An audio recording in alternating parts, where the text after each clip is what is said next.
organização. Então, quem está querendo ser treinador, eu acho que sonha durante os jogos, durante as competições, nos momentos bons, mas a rotina do treinador é uma rotina muito exaustiva, uma rotina de muito trabalho, envolve viagem, treino, reuniões, estudos, e aí não dá para você mudar completamente a sua rotina de uma hora para outra. Se você fizer isso, você vai acabar cansando, você não vai dar conta. A dica que eu tenho é que você mude aos poucos, que você vá colocando novas ações, novos compromissos e faça mudanças aí pequenas em relação ao que você vem fazendo, para que você não fique sobrecarregado, para que você não se estresse. Evitar adicionar, encher a sua agenda de compromisso. Então eu vejo treinadores aí, por exemplo, que assumem 3, 4 equipes, querem todas as categorias, dão treino de segunda a sexta, final de semana, cara, não dá. Então, assim, existe uma vida além do futsal, você tem a sua vida pessoal também, não deve deixar o futsal interferir. Então, independente da situação que você vive pessoal, você profissionalmente precisa estar muito bem para conseguir, de repente, dar sequência na sua carreira. Então, muitos treinadores aí acabam na empolgação querendo, de repente, assumir vários compromissos e aí não tem como você se organizar. Uma situação que acontece muito também é você, de repente, não escolher bem muitas vezes o elenco, ou de repente contar com a ajuda de repente de pessoas que não tem muito comprometimento. Então você precisa se prevenir, e muitas vezes, se tiver que ficar de fora às vezes de uma competição, ou de repente se tiver que abrir mão de compromissos no futsal, que você perceba que você não tem segurança que aquilo vai acontecer, que você vai ter o apoio e o comprometimento necessário das pessoas que estão ali, cara, não tem problema nenhum, você continua trabalhando, vai tentando desenvolver a consciência dessas pessoas. Existem muitas estratégias aí que eu tenho colocado para que as famílias entendam, principalmente quando a gente trata de categorias de base, que você depende. Cara, tem muito treinador que fica estressado porque os pais às vezes não entendem que o treinador é profissional, que ele trabalha com aquilo e que as crianças ali assumem a responsabilidade e você precisa delas para o jogo. Então, realmente, a questão aí da agenda do treinador, da rotina, depende muito das escolhas que ele faz. Então, é muito importante que você faça reuniões, que você explique às vezes a importância do campeonato, que você explique o regulamento.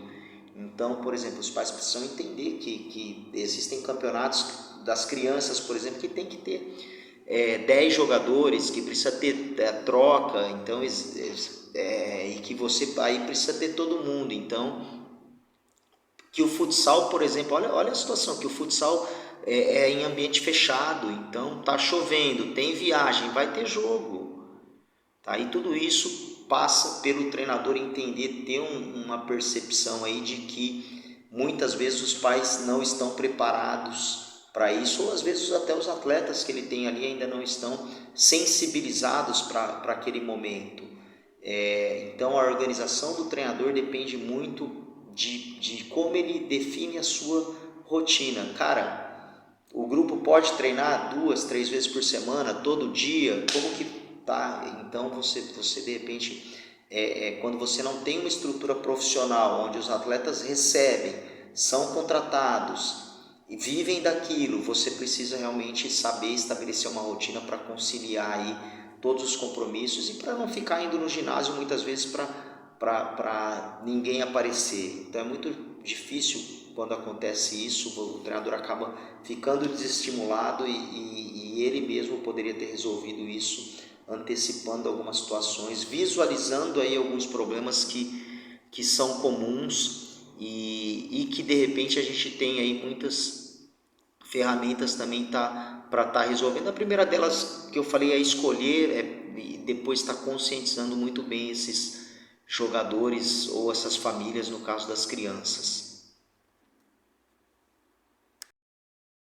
E duas situações também que a gente precisa levar em conta nessa questão de organização é os horários. Então, você precisa estabelecer horários que os atletas estão disponíveis, tá? Não dá para você tentar, é muito difícil às vezes você mudar uma cultura que já está ali naquela região, às vezes em relação a horários, por exemplo, de escola, ou até mesmo situações ali culturais daquele lugar. Você precisa respeitar muitas vezes isso, e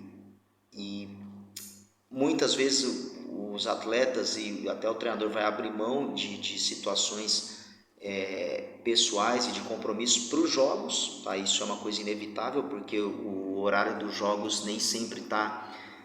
A equipe tem controle, tá? O treinador tem controle, muitas vezes as ligas, as federações que marcam o jogo local também você não tem esse controle. Isso também precisa ser bem esclarecido com as famílias, que não é você que marca a data, o horário, o local dos jogos, mas que existem alguns critérios que podem ser colocados e definidos aí em comum acordo nos treinamentos. Isso facilita muito. Cara, e aí você estabelecer uma rotina de importância dos horários. Tem a questão também da localização. Então, se você tem atletas que moram em determinada região, claro que a maioria do elenco está concentrado em um determinado lugar. Você pode facilitar sim, se você tiver um local de treino que é mais próximo daqueles lugares. Ou se você tem de vários lugares, tá? De repente você pode até diversificar também os locais que você treina, para que não fique apenas um grupo sobrecarregado para sempre estar indo longe. Então você faz um equilíbrio aí para que de repente uma parte do grupo se desloque durante alguns treinos e o outro grupo de atletas faça o mesmo em outros treinos. Cara, são dicas que assim, parece simples, mas que ajudam muito. Qualquer treinador que está aí começando vai sofrer muito com isso, e se você puder dar atenção para essas situações, vai facilitar muito, tá? A organização e a persistência com essas regrinhas aí vai trazer muitos resultados para o seu trabalho. E claro que não dá para ser tudo imediato, você vai ter que esperar algum tempo para ver resultado nisso, mas vale a pena sim.